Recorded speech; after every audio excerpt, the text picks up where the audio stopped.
Welcome back to American Latino TV. I'm Natasha Martinez. Up next, Denisse Montalvan was born in Costa Rica to Nicaraguan parents who fled their home country during the Nicaraguan Civil War. She eventually made it to the U.S. and during her college years made a promise to herself that if she could make it in the States, she would find a way to give back. And she did so by starting the Orphaned Earring, a nonprofit organization that recycles jewelry to help support orphanages in Latin America, with 100% of the proceeds benefiting abandoned and neglected children throughout the region. It's a very unique and special charity, and we find out more about it right here on American Latino TV. Brought to you by the U.S. Army. Find out more at goarmy.com. My name is Denisse Montalvan. I am founder and director of the Orphaned Earring. The Orphaned Earring is a nonprofit organization, and what we do is we ask people to donate their orphan earrings. You know when you lose one earring and the other one becomes an orphan? Well, we ask you to donate that earring so we get it and we find a home for it. So how do we do it is that we beat it into a bracelet.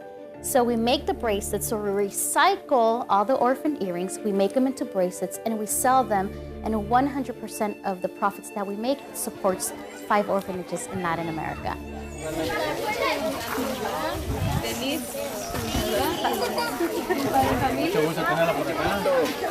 What led me to found the Orphaned Earring is it was a time, well, it was 2008, right? It was a time where financially we were, the country, right, was in a terrible situation, and I just graduated from college.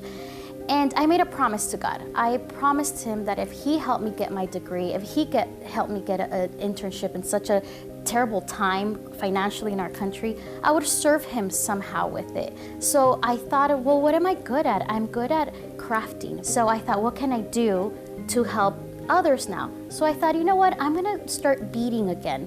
And I remember that back when I used to live in Nicaragua, there was an orphanage that we used to help. And I thought, well, how about now, instead of selling the bracelets for books or for tuition, I'm gonna start selling jewelry for the kids.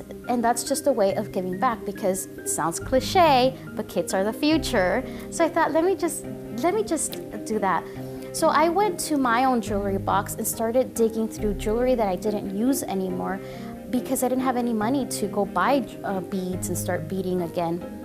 So after I ran out of all my orphan earrings, because I noticed that I had a lot of orphan earrings, I started asking my friends, hey, do you have orphan earrings? Oh, girl, I have tons. So they would give them to me, and that friend told another friend, and that friend to another friend, and all of a sudden I became the orphaned earring girl. And it was because I was asking people to donate their orphan earrings.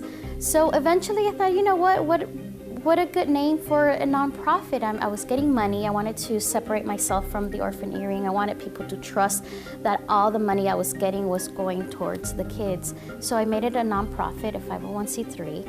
And until today, it's been up running for a few years. We started helping 50 kids, and we're now helping 350 kids, and a community in Guatemala, an indigenous community in Guatemala. And in there, maybe we have another 150 people that we help through the Orphaned Earring. En enero que comienza el año escolar, van a tener garantizado todos los útiles escolares que vayan a necesitar, lápices, lapiceros, cuadernos, tizas, lo que vayan a necesitar, todo eso lo vamos a proveer. Muchas gracias. Tenemos un aplauso. I am just a regular girl helping 350 kids.